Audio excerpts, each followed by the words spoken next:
구독자분들의 부의 사다리를 제공해 드리겠습니다. 안녕하세요. 부의 사다리입니다.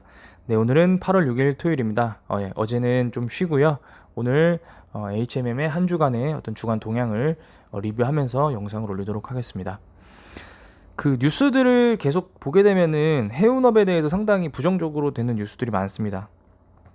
8월 5일에 나온 뉴스는 선박 그린 규제 압박 거세지는데 해운업계 친환경 연료 수급에 고민이 있다. 한번 읽어보도록 하겠습니다.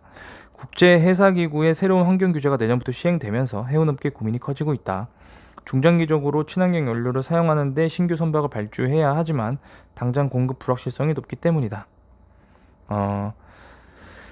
해운 업무 과정에서 배출되는 이산화탄소 배출량을 2008년 대비 2050년까지 70%를 줄이기 위해서 탄소 집약도 등급 제도를 도입한다라고 합니다.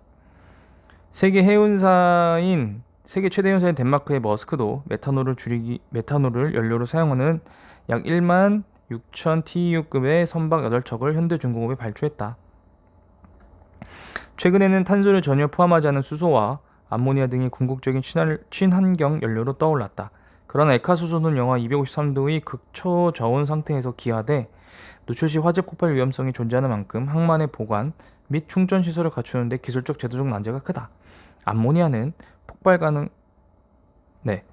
가능성은 적지만 냄새와 독성이 있어 역시 뛰어남아야 할 장애물이 많다라고 얘기했다.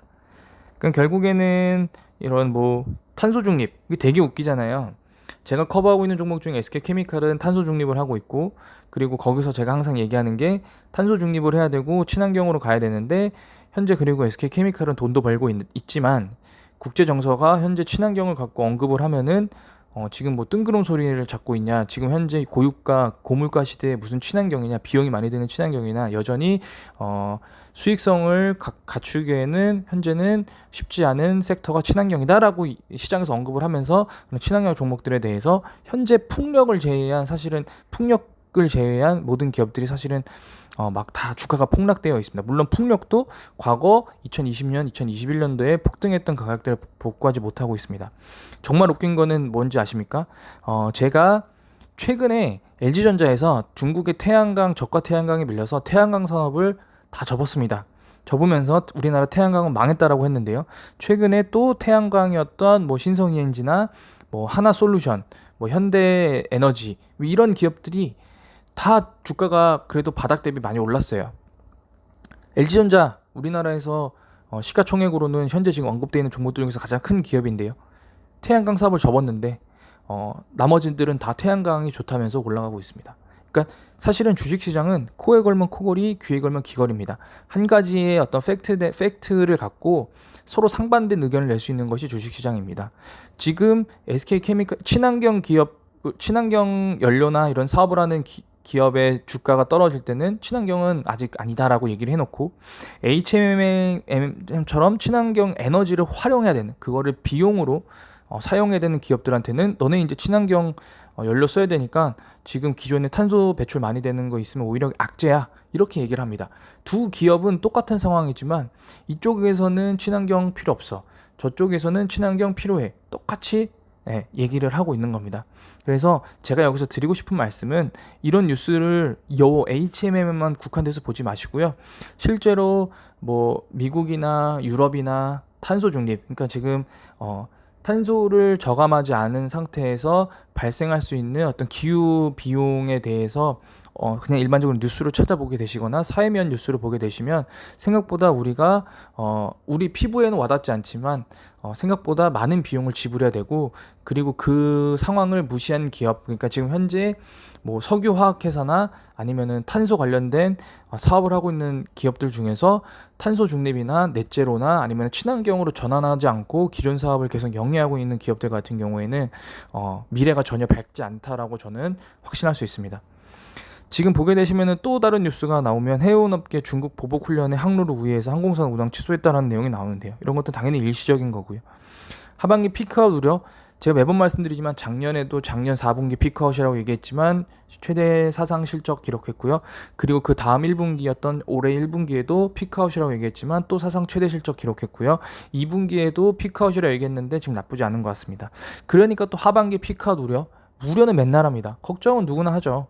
근데 이걸 주가를 끌어내릴 거냐? 제가 볼 때는 HMM이 지금 아직 갈 타이밍이 아닌데 자꾸 주가가 오르니까 이런 부정적인 뉴스들을 우회적으로 계속 내는 것 같습니다. 그래서 이런 부분들을 잘 감안하셔서 투자를 하셔야 됩니다. 제가 그때 저가라고 말씀드렸던 22,700원 그 대비 지금 현재 약 한 15% 가까이 올랐습니다. 아직은 팔 때가 아닙니다. 제가 볼 때는 개인적으로 주가는 한 27,000원 위에서 팔면 나쁘지 않게 팔았다. 약 20%의 수익을 목표로 하고 있습니다. 제가 볼 때는 28,000원 정도가 넘어가면 22,700원에서 매수하셨던 어떤 주수들은 매각하시는 게 단기적인 수익 관점에서는 상당히 좋습니다. 내 본 주식은 평단이 45,000원인데요. 네, 그래도 파셔도 됩니다. 왜냐하면은 잘 생각해 보세요. 우리가 주식을 처음 시작할 때는 은행이자보다 더 많이 벌기 위해서 했습니다. 은행이자 지금 금리가 오른다고 하더라도 5%가 넘지 않습니다. 근데 내가 제가 HMM을 통해서 7월 15일에 사서 8월 15일에 판다라고 감안하면 한 달 동안 약 20%의 수익률을 얻습니다. 네, 이게 당연히 45,000원에 샀던 게 여전히 마이너스 40% 50%라서 아쉽긴 하지만 30%라서 수익이 낮다라고 생각하지 않으시겠지만 결국에는 어쨌든 한 달 만에 20% 수익을 얻으신 겁니다. 그렇기 때문에 그렇게 해서 현금화를 하고 나중에 만약에 과매수 영역이 되면 과매수가 완화되고 다시 과매도로 떨어질 때 다시 한번 저점 매수를 통해서 또 한 번의 수익을 불려나가는, 그렇게 해서 한 종목으로 위에서 발라먹고 아래에서 발라먹는 그런 트레이딩이 나올 수 있게끔 하셔야 됩니다. 현재는 650원 상승했는데 이 상승했던 사유는 당연히 외국인과 기관의 매수입니다. 기타 법인이 다시 매수가 들어왔습니다. 이게 SM그룹일 가능성이 좀 높다라고 보는데요. SM그룹이 다시 한번 도전하는 것 같습니다. 8월에 되고 나서 시작을 한 것 같고요. 결국에 보시면은 외국인만 매수를 하면은 사실은 주가가 많이 오르지 않았거든요. 근데 거기에 기타 법인이 딱 숟가락을 얹으니까 바로 큰 상승이 나왔고, 그렇게 큰 상승 나오다 보니까 연기금도 매도하기가 어려웠던 부분들이 있겠죠. 본인들이 어떤 로직이 걸려 있을 거고 주가가 어느 정도 되면은 팔거나 사거나 사자 팔자가 세팅이 돼 있을 텐데, 이런 부분들을 감안했을 때 금융투자, 보험, 투신, 사모펀드까지 쌍끌이 매수를 하면서 주가의 상승을 기록했습니다.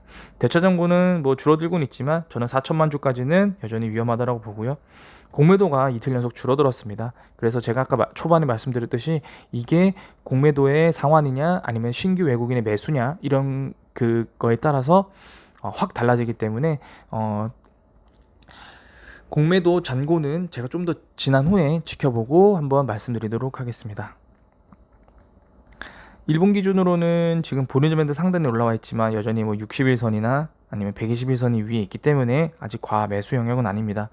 물론 스토캐스틱 슬로우는 과매수 영역에 올라갔고 RSI도 중립에서 중립 이상으로 올라갔습니다.